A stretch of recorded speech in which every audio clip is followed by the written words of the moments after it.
Lau lanbide arlotan banatuta, fabrikazio mekanikoa, nahi deguna da, mintegietan oinarritutako antolaketa batetik.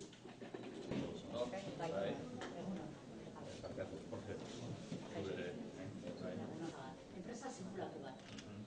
Garbi SL daka izena. Enpresa bat sortua dugu, eta enpresa ezberdinen artean, enpresa simulatua dugu ikastetxe guztia. Ikastetxetik beste teknologia narabil, beste guzti hauetan, beste justo da horretik, emakume bat... Zer esan nahi?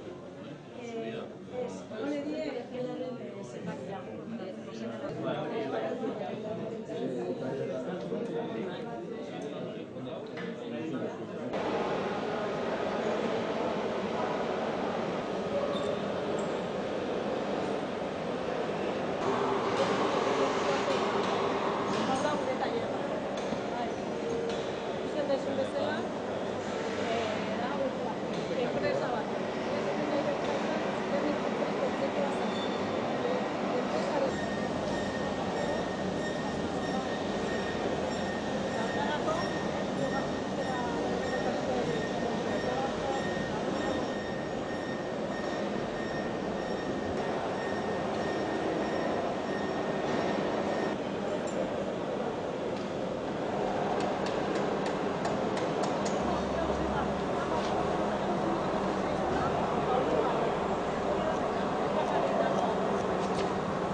Sailburua Miguel Altuna zentroko zuzendaria, sailburu ordeak eta zentruko ikasle guztiak jakingo dutenean, nolanahi ere Jaun Andreok egunon, eta eskerrik asko zuen gonbidapenagatik. Bergarako lanbide heziketako zentru hau ezagutzeko aukera eskaini diguzue, eta horrekin batera ere etorkizuna partekatzeko aukera izan egin dugu. Ikastetxe hau orokorrean hezkuntzan eta bereziki lanbide heziketan gertatzen ari den paradigma aldaketaren adibide praktikoa da. Prestakuntza aldatzen ari da, irakaskuntzak metodologia berriak erabiltzen ditu, ikasgelak elkarri lotuta daude eta ikasleen arteko lankidetza da bultzatzen dena. Berez, prestakuntza lan ingurunearen isla da. Hau, jauzi kualitatibo izugarria da. Euskadi aitzindaria da Europan lanbide heziketaren zentroen eraldaketarako bide horretan. Gure artean, Miguel Altuna zentro adimentsu hau aitzindaria da Euskadin. Eusko Jaurlaritzak 8 milioi euro inbertitu ditu azpiegitura berri honetan.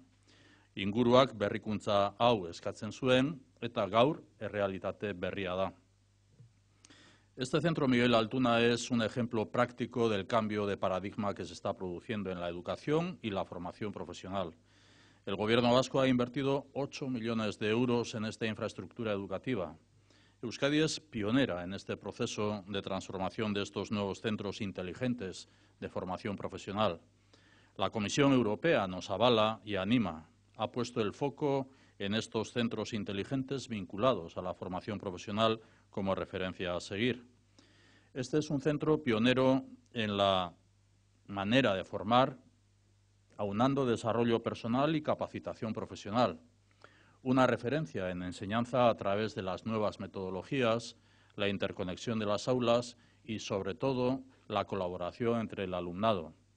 Dispone de los recursos de digitalización y la maquinaria profesional que las y los alumnos van a encontrar en las empresas. Diría que incluso dispone de más recursos que las propias empresas. El salto cualitativo es muy relevante porque la enseñanza refleja el entorno laboral real. Hemos emprendido un nuevo camino. Nos esforzamos en trabajar el talento a través de la formación de alto rendimiento, la formación dual, el apoyo al emprendimiento y los programas de especialización.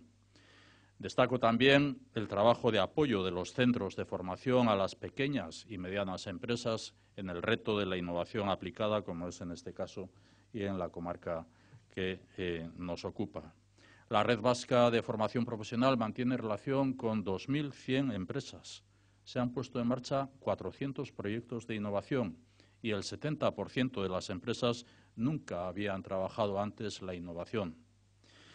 Bide berri batekin diogu, talentua errendimendu handiko lanbide heziketaren, ikaskuntza metodologia berrien, prestakuntza dualaren eta espezializazio programen bidez lantzen ari gara bide hori. Bukatzeko, partekatzen dugun konpromiso bat aipatuko dut. Industria ikasketetara emakume gehiago erakartzen saiatzen gara. Helburu hori betetzeko STEM estrategia garatzen ari gara eta lanbide heziketa industriala bultzatzen. Hori da gure ekarpena soldata arrakala gainditzeko eta emakumeen eta gizonen arteko benetako berdintasuna lortzeko. Zorionak bide berri honetan aitzindariak izateagatik eta eskerrik asko gaurko honetan, benetan.